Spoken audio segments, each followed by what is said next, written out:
فرماتا ہے وَقُلْ لِلْمُؤْمِنَاتِ يَغْضُضْنَ مِنْ أَبْصَارِهِنَّ وَيَحْفَظْنَ فُرُوجَهُنَّ وَلَا يُبْدِينَ زِينَتَهُنَّ إِلَّا مَا ظَهَرَ مِنْهَا وَلْيَضْرِبْنَ بِخُمُرِهِنَّ عَلَى جُيُوبِهِنَّ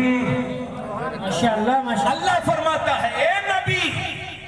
ان مسلمان عورتوں سے کہہ دو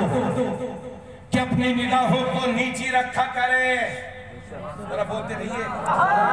اپنی نگاہوں کو نیچی رکھا کریں اور اپنی شرمگاہوں کی حفاظت کریں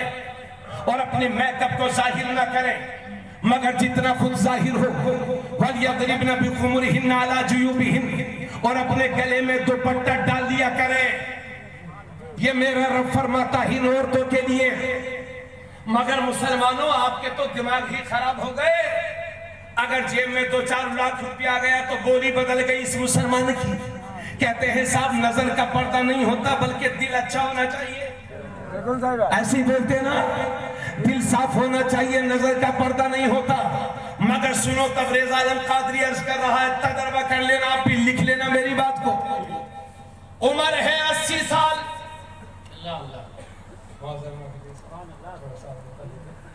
بس کل شریف ہو رہا ہے معاذ العابدین صاحب ہمارے کرم فرما اور ہمارے مولانا فریاد صاحب یہ حضور مولانا فریاد صاحب نے بڑی فریادیں کی ہیں میں نے ان سے بڑا کرم فرمایا اور مجھے اسٹیج کی دنیا تک لانے میں بہت بڑا ہاتھ ہے ماشاءاللہ ہمارے علی احمد قاری احمد شاہ جہاں پوری صاحب ہمارے بڑے عزیز ہیں یہ جب کوئی نہیں پوچھتا تھا تو یہ لوگ پوچھتے تھے اللہ کا شکر ہے تو اس آیت میں اللہ نے فرمایا ہاں تو میں یہ کہہ رہا تھا کہ لوگ کہتے ہیں صاحب دل اچھا ہونا چاہیے ایسی بولتے ہیں نا نظر کا پردہ نہیں ہوتا مگر لکھ لو تبریز عالم قادری کی بات عمر ہے 80 سال منہ میں دانت نہیں پیٹ میں آگ نہیں سمجھ گیا لیکن اگر کوئی عورت نظر سے گزر جائے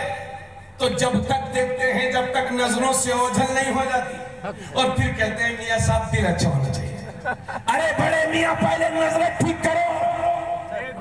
کیونکہ جب نظر بھٹکتا ہے تو دل بھٹکتا ہے جب نظر بھٹکتا ہے تو دل میں کھٹک پیدا ہوتی ہے اور جب دل میں کھٹک پیدا ہوتی ہے تو شہوت کا غلبہ ہوتا ہے اور جب شہوت کا غلبہ ہوتا ہے تو سوچ جنم لیتی ہے اور جب سوچ جنم لیتی ہے تو ارادے جنم لیتے ہیں اور جب ارادے جنم لیتے ہیں تو انسان کا یہ قدم سینہ کی طرف بڑھتا ہے سینہ سے نسب خراب ہوتے ہیں سینہ سے نسل خراب ہوتی ہے سینہ سے خاندان خراب ہوتے ہیں آقا فرماتے ہیں ہی نہ یزنی ثانی لا یزنی وہو مومن ثانی جس وقت زنا کرتا ہے وہ مومن نہیں رہ جاتا یعنی ایمان کی صفات سے محروم ہو جاتا ہے باتیں سمجھ نہیں آ رہی تو میری بات سنیے زنا کی پہلی سیڑھی ہے بدنگاہی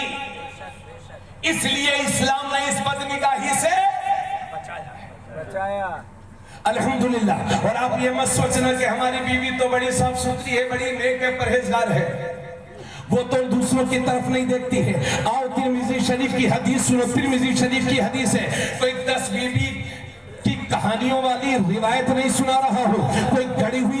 گڑی ہوئی روایت نہیں ہے یہ ترمذی شریف کی حدیث ہے غور سے سنیے گا انقلاب آ جائے گا انشاءاللہ زندگی میں میرے نبی تشریف فرما ہے اور ساتھ میں نبی کی 2 بیویاں ہیں ایک کا نام ہے حضرت ام سلمہ اور دوسری کا نام ہے حضرت میمونہ دونوں میری نبی کی بیویاں حضور کی بارگاہ میں ہیں اتنے میں سامنے سے ایک صحابی چلے آ رہے ہیں نام ہے ان کا حضرت عبداللہ ابن مکتوم جن کی ظاہری بصارت جا چکی تھی یعنی وہ نبی نہ تھے حضور کے گھر کی طرف تشریف لا رہے ہیں جب میرے نبی نے دیکھا کہ عبداللہ ابن مکتوم آ رہے ہیں تو اپنی دونوں بیویوں سے فرمایا پردے میں ہو جاؤ آڑ کر لو حجاب کر لو پردے میں ہو جاؤ عبداللہ ابن مکتوم آ رہے ہیں پردے میں ہو جاؤ تو حضرت ام سلمہ سے رہا نہ گیا عرض کرتی ہے یا رسول اللہ یہ عبداللہ ابن مکتوم ہی تو ہے یہ تو نابینا ہے یہ ہمیں دیکھ تھوڑی رہے ہیں تو آقا فرماتے ہیں ام سلمہ